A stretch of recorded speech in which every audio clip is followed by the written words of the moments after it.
Hello, everyone. How are you doing? This is Lee Gerstmann and Charles Trainer. Hi, Charles. How's it going? Doing good. Back on the one and only Lee Gerson show. Yeah. We didn't give away the title this week, but it's okay. Yeah. And this is a reattempt. This album may or may not be so good we had to do it twice. Isn't that right, Lee?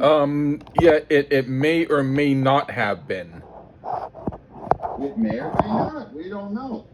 When we had to redo it, it was cut a little short. Yeah. So pardon our dust. We were doing some renovations last week in the Lee Gerson show. That's what happened. But we're back again on the attack, and what are we doing on this episode, Lee? We're doing the Bob Dylan album, the Freewheelin Bob Dylan. The Freewheelin Bob Dylan. I believe this was something that I brought up to you. Yeah. All right. And because I sent you a lot of, for you, crappy grip pop shit. And I was thinking, well, every now and then I like to dangle something out there. Maybe Lee might like. Yeah. Yeah, you guard everything. You do that occasionally. Yeah. Every now and then I think that maybe Lee might like it. And as I mentioned on the last episode that we did with this, Lee, I know secretly he knows. I don't know that much. I do as good as I can. But I have to admit, I didn't grow up in a family where this man music was played a lot or anything like that. Just wasn't. I grew up in a family where it is played what was on the radio for the most part. And the first time I knew this guy was from the abysmal We Are the World. Can you believe that, Lee? I still find that hard to believe. It's true. I don't doubt it. But who's this weird guy going, and it really kind of turned me off at the time. Huh. I knew him from I also knew Travis Wilburys that I got it. That's like someone knowing Journey because whoever his name is something Pineda was the singer before this brand new guy. Yeah. Well, I mean, I don't know. I really don't like Journey that much, but that's a nice analogy. Yeah. Well, the Greg Raleigh era. Yeah, but what I mean is, or but I get your no. Yeah, a group where the guy scrubbing the drum becomes a drummer. Yeah, or like Sonic Boom Kiss. Horrible. If someone thought Sonic Boom, they said, "Oh, I know that they did one album before it," and they didn't realize the catalog before that. No. Well, but at least give me credit, Lee. I mean, I'm not fronting. I'm not acting like I knew about this man.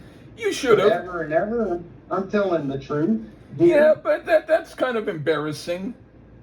No, it's not. Yeah, it is. It's like if I was the magician in a magic show, and I had you as my assistant, and then when we went off the stage, you said, "Tell me again, how did that trick happen?" And then you started to talk about it. Well, first of all, that's the reason why I'm on the couch and you're at a desk on the Lee Gerson show. That's why I'm the sidekick here. Second of all, I could point the same thing to many, many great trip hop albums, but I won't. Okay? Yeah, that would be embarrassing for you, but no, I understand the point. No, but well, okay, you don't get embarrassed by bad music. I understand. Neither do you. That's actually true. That's actually true. There's a lot of bad music that I still stubbornly say I love. We love what we love. The point is, it's the first time I heard this guy, I was not impressed because of his vocals. Kind of discredited it. Knew a few songs here and there, though. I knew a couple of the songs on this record, and I'll admit, this was the Beatles' favorite Bob Dylan album. Huh. At least at one point. I know George Harrison raved about it. Makes sense. Yeah. Lennon had a love-hate towards Bob Dylan. Yeah. But they really, really enjoyed this album. I was aware of it because of the Beatles anthology, but never really listened to it until I decided to say, how about this? Can you believe that? Yeah. And you could have picked there's at least maybe 10 other albums of his that I would have been fine with either. Yeah. But this is and I did have it. I didn't have the original version that came out in mono with extra songs that one time I was with a friend of mine and we went to a store in Petaluma that had mostly like punk rock stuff, but they also had water damaged good stuff. I'll leave that pass. But it's they had water damaged stuff from the 60s and early 70s. That was good stuff, but the covers weren't at all in good shape. So that's why they were $1. And I thought to myself, oh, well, whatever. But then later on in Go My Magazine, it announced that someone found that original mono pressing of Bob Dylan. It was a big ad, like a big major announcement, because it was big news at the time. It said, guy found copy at, and then mentioned that store, and then sold it for $11,000. And I was so I said to my friend, what store is that? And then he went, oh, it's that store in Petaluma. I went, that junk store? And he went, you see, you never know what you'll find where. That's true. Yeah. That's true. Now, I mean, but you've known Bob Dylan like since before you were conceived. Almost. Almost. I would say him, I was about maybe 4. You know, it wasn't quite 1 or 2, but yeah. But I have an excuse. But I remember my dad would talk about him and say he used to have this album by Bob Dylan, and that was his greatest hits, and he would say he didn't know what happened to it, all of a sudden disappeared. And he kept talking about that, and then finally one day I mentioned it to my sister, and she went, oh, I just borrowed it. And she took it from the shop and said, if he wants it back, here. So I showed it to him and went, oh, and it was like a trip, like, wow, I just saw a purple turkey. But then he would play it a lot again, and he would play some songs over and over to the point where it made me feel like taking the record and really hiding it. But the point was that I also borrowed it, and when I would hear those songs, I would try and pretend I didn't hear them 10,000 times by him, because now it was my turn to hear it under my terms. But yeah, so there you go. There you go. We did not have a copy of anything Bob Dylan until USA for Africa. Oh. And we didn't have that. Hey, we had Sgt. Pepper's original pressing. We had a lot of great albums, but not this one. So that's why. And I understand. Whichever. Yeah, I mean, I was a stone throw away from Amish, so I mean, we didn't have it all going on where I grew up. Yeah. But maybe better late than never not. I will still say I think Guns N' Roses Knock on Heaven's Door live at the Ritz was better than his version, but not on the album, version too. And it's okay. I will say I don't like that song at all anyway, so it doesn't affect me what anybody thinks of a specific version. But I will say that the album that it's on, I like. I think it's John Wesley Harding. I'm not sure. It's either that or Cassidy and okay. Well, then it's that one. Then so I haven't. I gave away. I know more than I thought. Yeah, and I haven't heard that one, but I heard. I like John Wesley Harding. That's that and Blonde on Blonde are my two favorite Dylan albums overall. But of his very early period, well, we'll find out. Yeah. I don't know if Highway 61 Revisited's worth a shit either, but we'll find out, I guess, eventually. I will say it's at least worth finding out if you would like it or not, or if I would.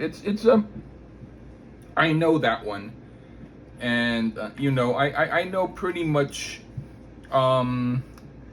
everything up to the greatest hits, and a few past that. And then after Slow Train Coming, that was when I was maybe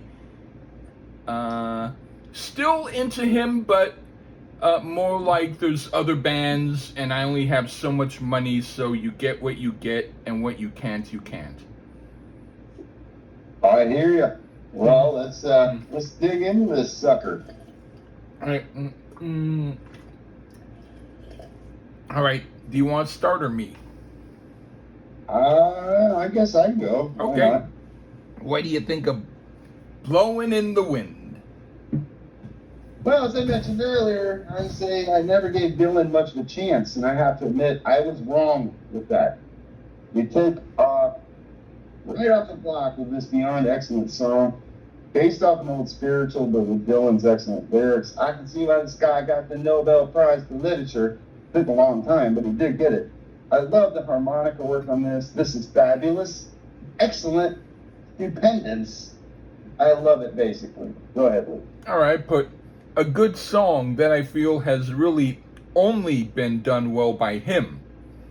The simple strumming and commentary-like singing he does is really the only way to do it. I do like the song. It sounds best on a good system without scratches or surface noise. It doesn't sound good old.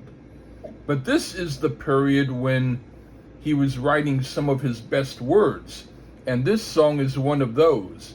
Musically it works too, but the words are the main thing, and as long as someone hasn't felt burnout from it, and I haven't now, because it's been a while since I heard it, it's a good track. Okay, now for Girl from the North Country. I need to step up my game and write stuff as good as this.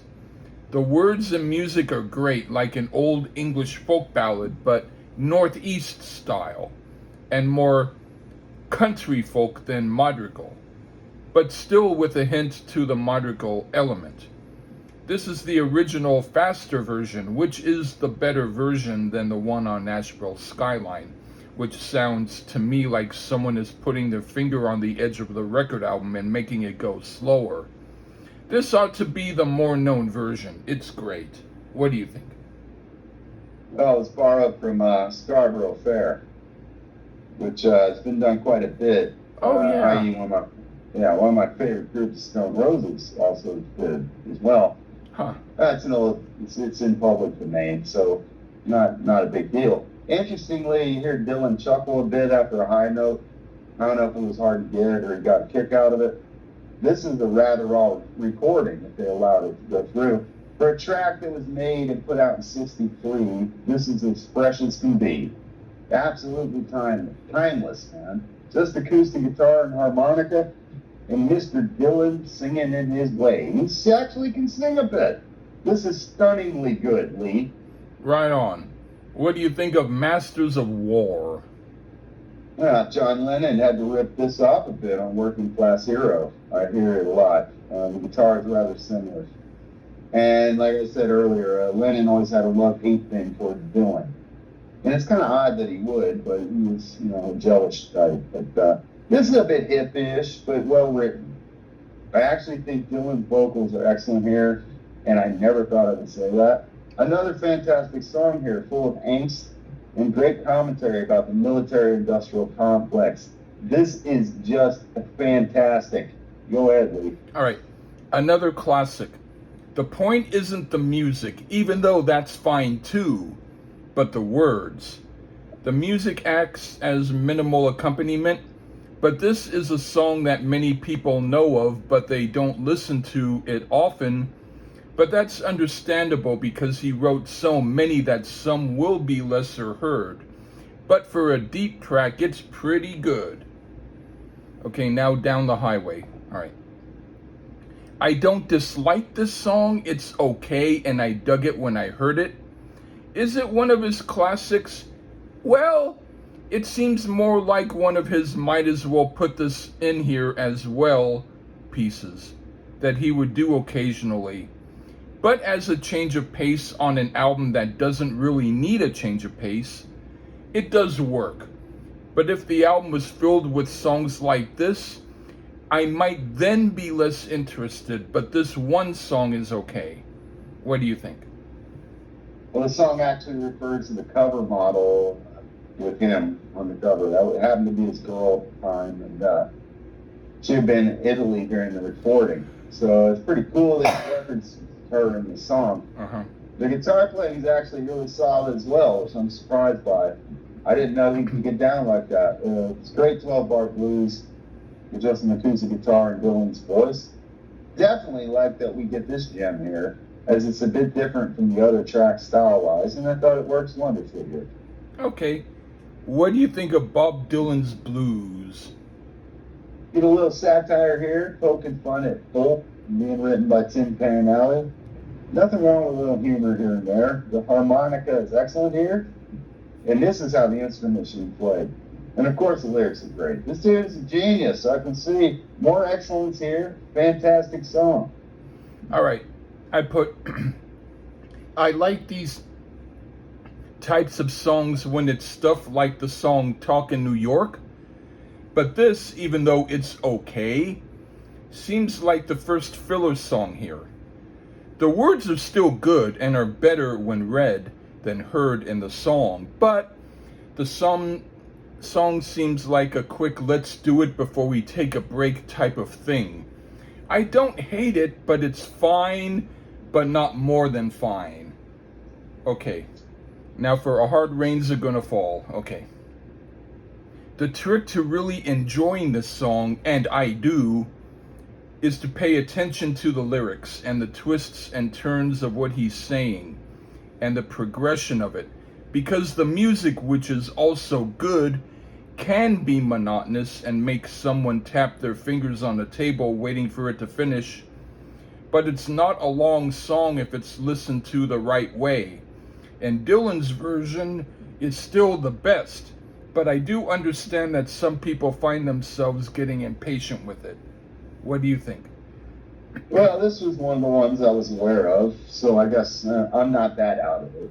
Yeah. The song structure is what I'm a fan of. It just flows perfectly. Almost a cadence that leads into that it's a hard portion. And then the great ending of the verse, which Dylan lets you believe what you want about what it's about.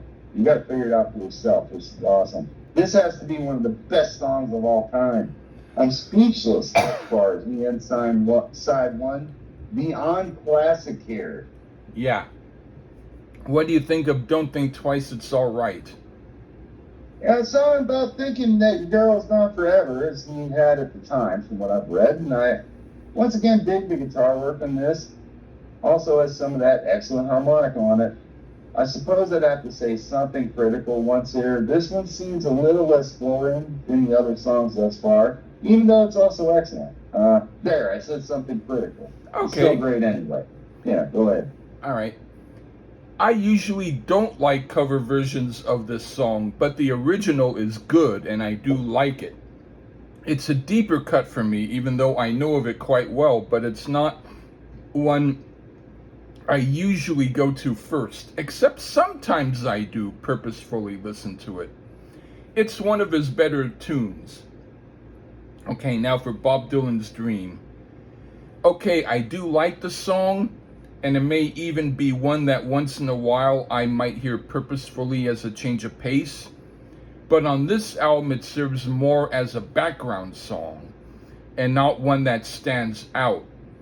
Like if I were in a cafe and he played this while everyone drank coffee and talked, it would work, but we might forget it an hour later, even though we enjoyed it while it was on. What do you think?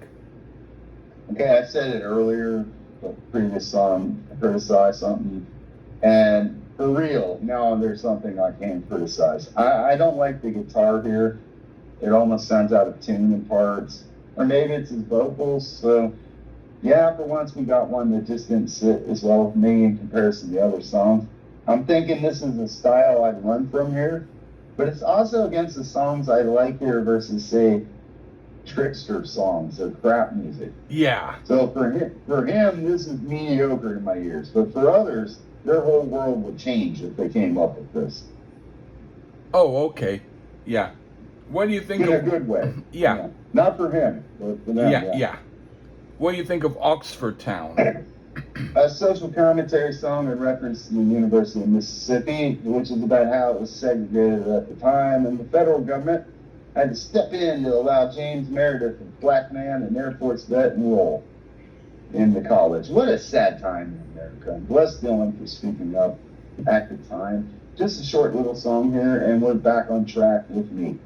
Yeah, I like this song, and I used to play it on piano, but I didn't know it was as fast as it was. So when I played it slower, and I think it ought to be slower, because it seems like it ought to be a more substantial tune in time length. But I don't dislike it. I just think it got a brush-off approach that wasn't needed. Okay, now for Talking World War III Blues. This is a sleeper song and one that I like quite a lot.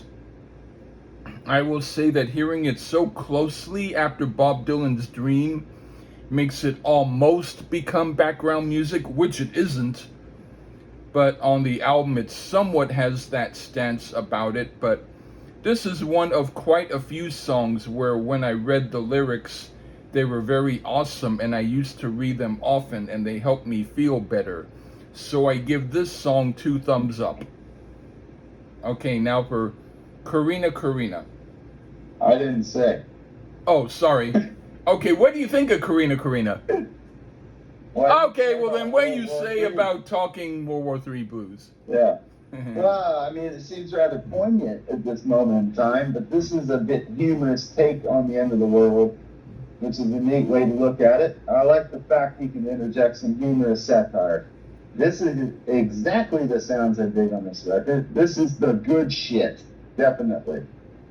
Not Karina. All right, yeah. What do you think of Karina? Well, first, let me establish, okay, we didn't get out there last time. You won't hear it originally. This is some kind of cover. By somebody. I don't know who the hell did it. An old country guy. No. Some old country guy did this. The only song on the record, there was a little band on it. Not sure if that was a big deal at the time. I know it was when we went electric. But interestingly, this is all acoustic instruments, so I guess he wasn't quite ready yet. The harmonica solo is bluesy as hell. More of the 12 bars blue here, and done real well. Since it's a cover, a little lighter and fair lyrically, just about a chick named Karina. So it's refreshing from some of the deeper subject matter at times. Nice little song here. Yeah, I put the structure of this song, how Bob Dylan plays it, sounds like the basis for a psychedelic song from the time period. It also seems to me it could have been the basis of Dylan's song, It Takes a Lot to Laugh, It Takes a Train to Cry. It's cool, and it's nice to hear a traditional song once in a while from Bob Dylan. Okay, now for Honey, Just Allow Me One More Chance. This is one of my favorite songs on the album. It sounds like it would be a filler song, but actually I like it a lot, so I give it kudos. What do you think? Another song about a relationship, and he's hamming it up a little bit. The harmonica again is fabulous. This one is also a little bit humorous, just a bit. I wouldn't excuse Dylan's humor to be like fall on the floor funny. It just makes you chuckle. This one's maybe a little too silly, but I do love the harmonica. So I'd say this is filler and maybe one I'm not really into as much. All right. What do you think of the last one? I Shall Be Free. And yet another song. So it's nice. You did some relationship songs. There's another one. And really, these are the deepest things in most folks' lives, not war or injustices. For most people, that's background noise. Also, this one has some humor as well, which I'm very surprised by that. And it's great.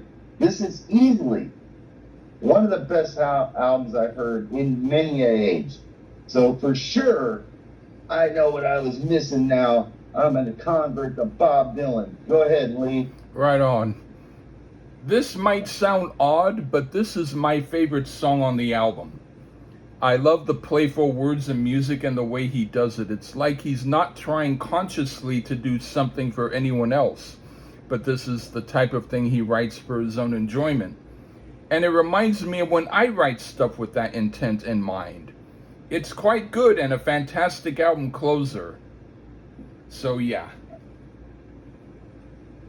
All right. Right on. Well, I survived a Bob Dylan album, and I'm very, very, very impressed. Yeah. So I will say I was a doofus, but at least I wised up finally and did this just to be nice. See, and I gave myself a gift at the same time. This is like double yay for me. So yeah, well that's but cool. Man, I'm glad we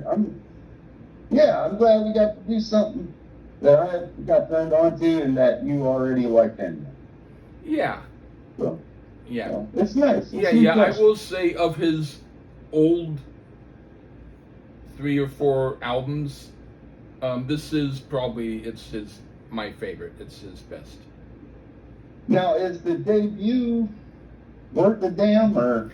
That one is actually, well, when we review it, I can tell you more. But the only thing that I would say that some people dismiss about it is that he didn't write everything on it. Oh. But if you listen to the album, then well, yeah, it's great. It's great. So, well, it was a mystery that he gave away, but yeah, maybe I won't think it is. But if it's anything at all like this album, I probably don't like it. So, well, at least he was able to visit Woody Guthrie right before Woody Guthrie died in the hospital, and he had the song that he wrote, "Song to Woody," and he saw Woody Guthrie, and Woody said that he liked the album and he liked the song. So at least Woody Guthrie was able to hear Bob Dylan's first album and tell him that he liked it. Is everything okay there, Lee? Wherever that beeping is, maybe not, but where I am, everything is okay. But yes, they often have people testing out the fire equipment, and then sometimes there's other people who, when they're in their weird mode, they figure that the equipment needs testing out further, so they push a button or two when they're not supposed to, and then go and hide in their room and pretend they didn't do it. So this is either one of the this seems like it's one of the they pretend they didn't do it moments. Like someone is like, I'm 2 cents short and I can't get a muffin, so I'll press the fire alarm. Screw it. Let everyone be upset. A bit dick. Yeah. Well, I'm going to have to, because the last time it was cut off, obviously I'm thinking the next Dylan review we do, whenever it may be, will be John Wesley Harding. That would be good. And then I request after that Butch Cassidy and the Sundance Kid. Okay, well, since I haven't heard the whole album, that would be fine too. Great movie too. Oh, okay. All right. Well, But thanks for having me back. Yep. I'm glad we both did something. yep, We and it enjoyed and the it got tracks, but mostly all done. So there you go. right on. All right. Check out Dylan, folks. If you didn't before, check him out. All right. Take care, everybody. Bye bye.